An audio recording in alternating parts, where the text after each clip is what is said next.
Hello dear student, কেমন আছো সবাই? আশা করি তোমরা সবাই ভালো আছো।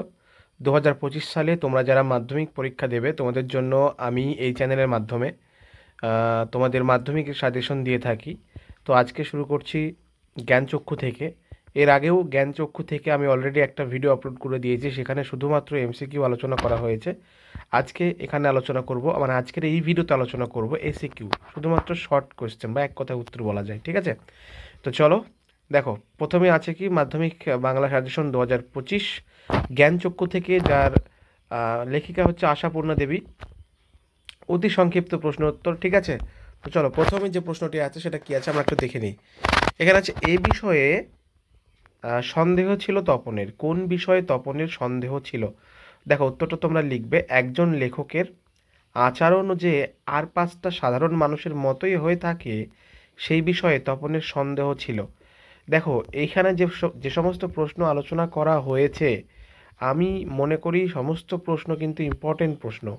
আর এই প্রশ্নগুলি তুমি একবার ভালো করে দেখে নিলে এই চ্যাপ্টার থেকে আর কোনো প্রশ্ন তুমি পারবে না আমার মনে হয় না। সমস্ত প্রশ্ন তুমি কিন্তু উত্তর দিতে পারবে। অলরেডি একটা ভিডিও আমি আপলোড করে দিয়েছি, সেই ভিডিওটিতে আমরা এমসিকিউ আলোচনা করেছি। এবারে আজকে আলোচনা করছি এক কথায় উত্তর। ঠিক আছে, প্রথম প্রশ্নটা হলো, দ্বিতীয় প্রশ্ন, বিকেলে চায়ের টেবিলে উঠে ওঠে কথাটা, চায়ের টেবিলে কোন কথাটা ওঠে? তো দেখো উত্তরটা তোমরা লিখবে, তপনের লেখা গল্পটি তার নতুন মেসোমশাই সন্ধ্যাতারা পত্রিকায় ছাপিয়ে দেবেন, এই কথাই চায়ের টেবিলে ওঠে। ঠিক আছে, পরবর্তী যে কোশ্চেন দেখো, পরের কোশ্চেন, গল্প ছাপা হলে যে ভয়ঙ্কর আহ্লাদটা হবার কথা সে আহ্লাদ খুঁজে পায় না। উদ্দিষ্ট ব্যক্তির আহ্লাদিত হতে না পারার কারণ কি? খুব গুরুত্বপূর্ণ প্রশ্ন। দেখো উত্তরটা হবে, গল্পটি ছাপানো নিয়ে তপনের থেকে তার নতুন মেশর মহত্বের কথায় বেশি করে প্রচারিত হওয়ায় তপনের গল্প ছাপার আহ্লাদটা হারিয়ে যায়। ওকে, পরবর্তী প্রশ্ন দেখো, প্রশ্ন বলছে তপনের লেখা গল্প পড়ে ছোট মাসি কি বলেছিল? দেখো উত্তরটি হবে, ছোট মাসি বলে, ও মা, এ তো বেশ লিখেছে, মানে লিখেছিস রে, কোনোখান থেকে টুকলিফাই করিসনি তো? তো এখানে কিন্তু খুব দারুণভাবে বলা হয়েছে, কোনোখান থেকে টুকলিফাই করিসনি তো। তো এগুলো তোমরা একটু পড়ে নিলে আশা করি আর ভুলবে না।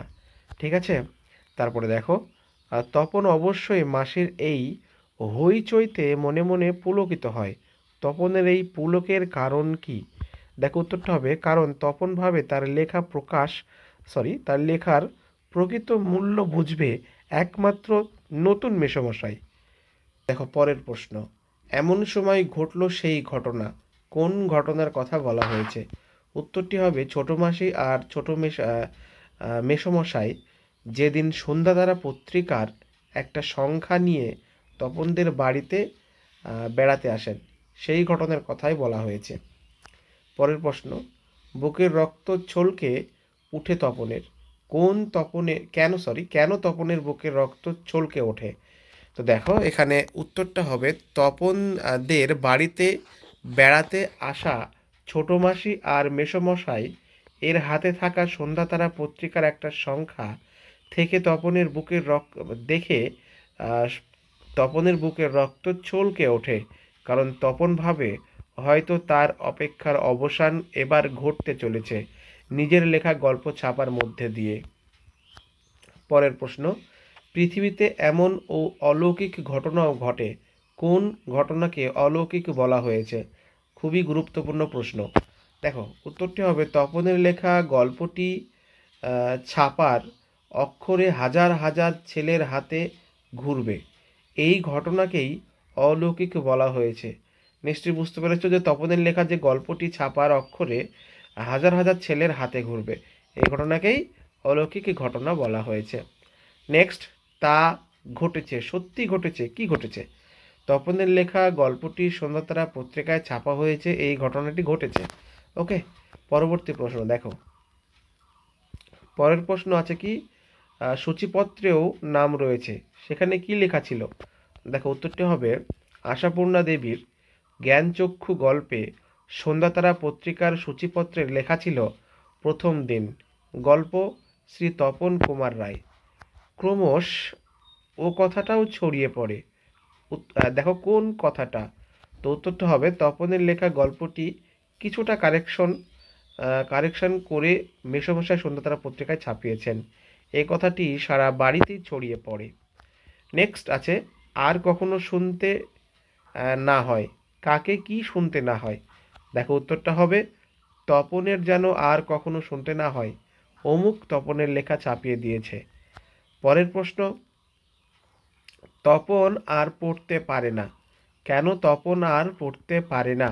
দেখো উত্তরটি হবে নিজের লেখা ছাপানো গল্পটি পড়তে গিয়ে যখন তপন দেখে গল্পটিকে মেশো আগাগোড়ায় কারেকশন করে নিজের পাকা হাতের কলমে নতুন করে লিখেছেন, তপন তখন আর পড়তে পারে না।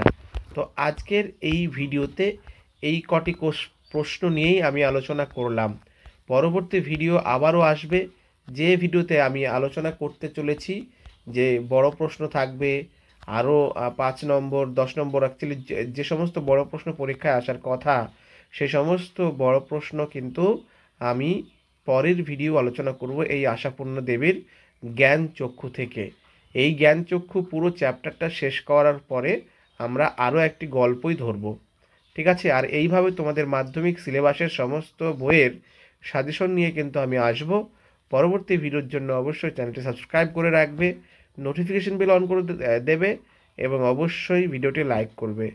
আর আমি আর একবার বলে নিই, তোমরা যদি এই পিডিএফটি ডাউনলোড করতে চাও তাহলে তোমরা আমাদের হোয়াটসঅ্যাপ চ্যানেলকে জয়েন করতে পারো। সেখানে জয়েন করলেই আমরা তোমাদেরকে এই পিডিএফটির লিঙ্ক দিয়ে দেব, সেখান থেকে তোমরা ডাউনলোড করে নেবে। তো চলো আজকের ভিডিও এখানেই। ধন্যবাদ সবাইকে, ভালো থাকবে, ভালো রাখবে, ধন্যবাদ।